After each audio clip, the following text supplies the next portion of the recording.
Hi, you are welcome to this episode of Laboratory Method and Safety Tips. Today we'll be determining ash content of a material.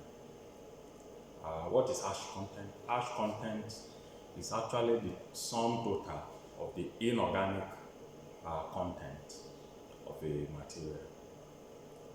In the industry, this is very important as it is one of the tests carried out for Proximate.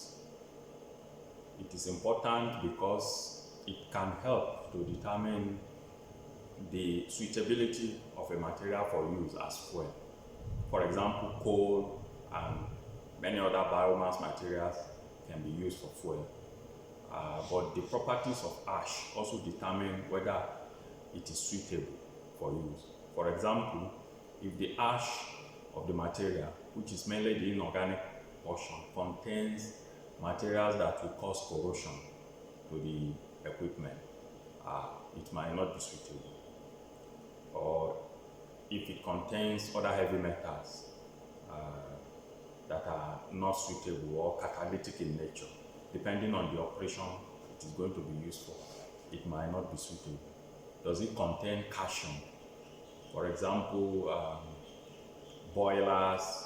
In boilers, calcium is not a very good metal for boilers because of the resistance to heat transfer, and so many other reasons why you have to carry out ash content. So today we are going to determine ash content of a material using a muffle furnace.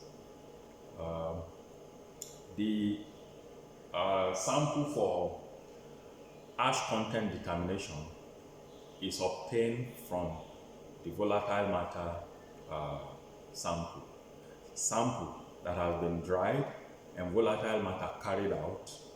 So is the sample you will now use to determine ash content. So I will advise that you check my video on how to carry out volatile matter of a sample. So the sample that you obtain after volatile matter is what you now use for your ashing step. Here we have our samples that we have used before to determine we have determined volatile matter with these samples. You can check out the video. So this is the volatile matter of this has already been determined. So these crucibles will now be transferred into the furnace for ashing, and the temperature for ashing is 550 degrees Celsius. For ISO 550 degrees Celsius, but for ASTM protocol, you could carry it out for up to 650, sometimes 750,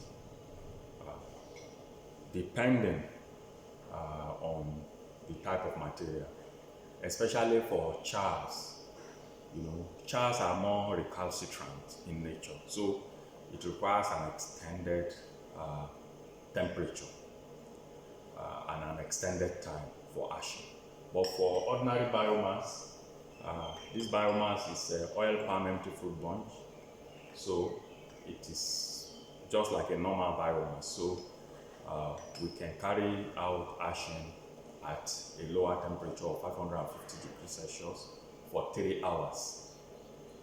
But for biochars and more recalcitrant materials, you could carry out ashing at say 650 or 750 for up to 6 hours, before you can achieve ashing. For this also, sometimes when you carry out ashing, you may not achieve your results. Maybe at the end of the day, you are expected to get a whitish or gray material after the ashing. If you don't obtain that and you are still having a black carbonized material like this, then you still need to carry out further ashing. For this method, for the ISO method, we are carrying out our ashing at 550 degrees Celsius. You can see the furnace is set at 550 degrees Celsius.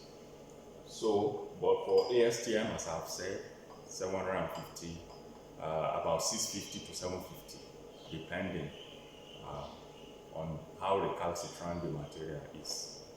So once you see a whitish or gray material at the end of the ashing process, then you know that you have achieved your ashing. Otherwise, you have to continue,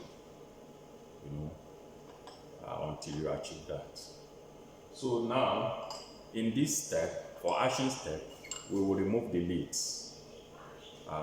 Remember, in the volatile matter determination, the lids were on, the lids were applied, were closed for limited amount of oxygen into the sample.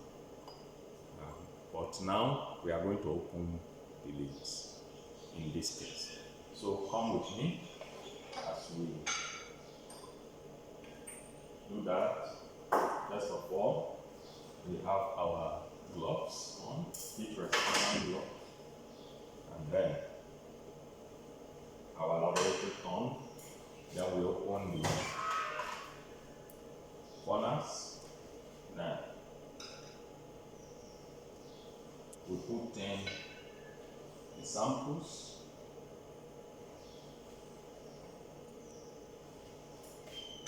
With the lids also, but open.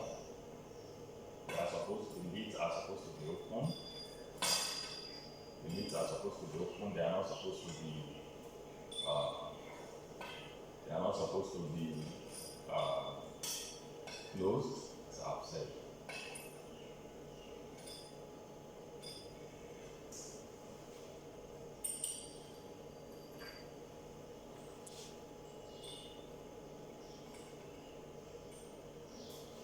So you can see how the lids are open. Then you close,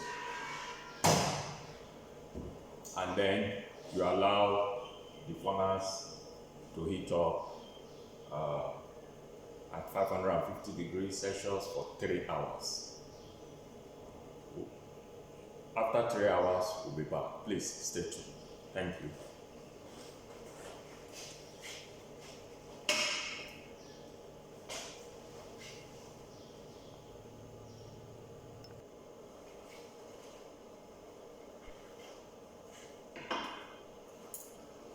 You are welcome back. Now we have been igniting at 550 degrees for 3 hours now. So we will open and bring out the samples gradually, one after the other.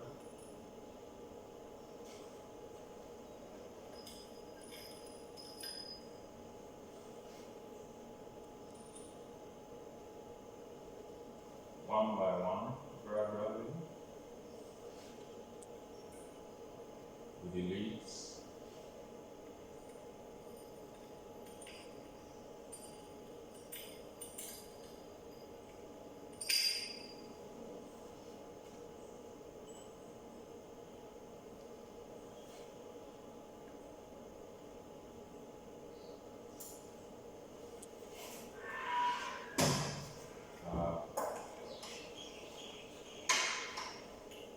We put on the lid so that we don't allow the ash to fly.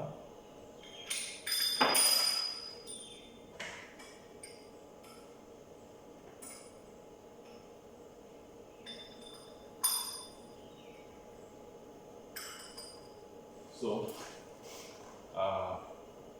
we cover it so that the ash does not fly, so that it will not introduce error into our readings. So from here, we allow it to cool, and then we go for weighing to know the mass of the remnant material that is in the crucible, which is the ash.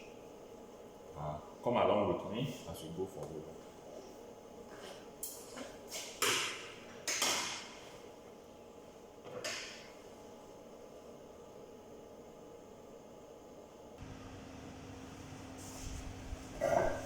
Welcome back. Uh, as I've said, we will need to weigh the quantity of the ash. We need to know the quantity of the ash to determine the ash content. The quantity of the ash is one parameter, but another reason why most of the time ash content is determined is because you actually want to recover the ash and carry out further tests to determine the composition of the ash. As I have said, the composition of the ash will determine if the material is suitable for use in whatever application it will be applied, especially in fuel. As I have said, we want to know whether it contains metals that cause hardness, like calcium, magnesium, whether there are some transition elements, copper, and so on, selenium, arsenic, and some of these heavy metals also that may be present has certain implications as well. The type of inorganic that it contains, are they catalytic in nature? Do they cause corrosion to will they cause corrosion to the equipment, and so on and so forth? So these are the properties that you actually want to determine from the inorganic composition. So we would like to have some of the ash still contained in the crucible. So it therefore requires that before you carry out ash content, you should have some literature background of the quantity of ash you are likely to generate from a particular dry mass of the material, so that you will know the quantity of material you start with, the initial quantity of dry mass that you need to give you the quantity of ash you are looking for. So that is just by the way. So our sample here was removed from the furnace and was cooled down to say for 50 degrees Celsius, and then placed in the desiccator to cool further to room temperature. We must be sure that our desiccator contains desiccants. How will you know whether your desiccator, yes, you have desiccants in it and that it is active? How will you know whether your desiccants are active? It should be blue in color. Once it's blue in color, it means it will still absorb any moisture around the sample. But if it is not bluish in color, then you have to dry it to make sure that it is bluish in color. So this is what I'm talking about. You have the desiccants are blue, so when they become colorless, it means they have absorbed enough moisture and they need to release the moisture. So you carry them into the oven and dry so that you can remove the moisture and it will turn back to blue. So now we can weigh our samples. On the balance, 0.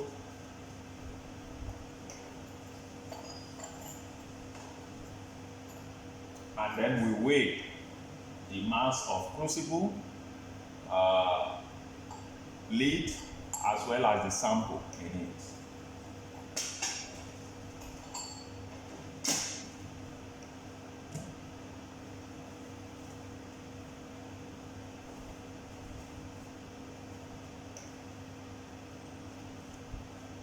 So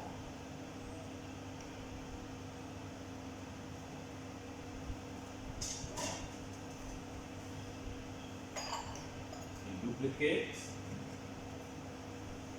0 again.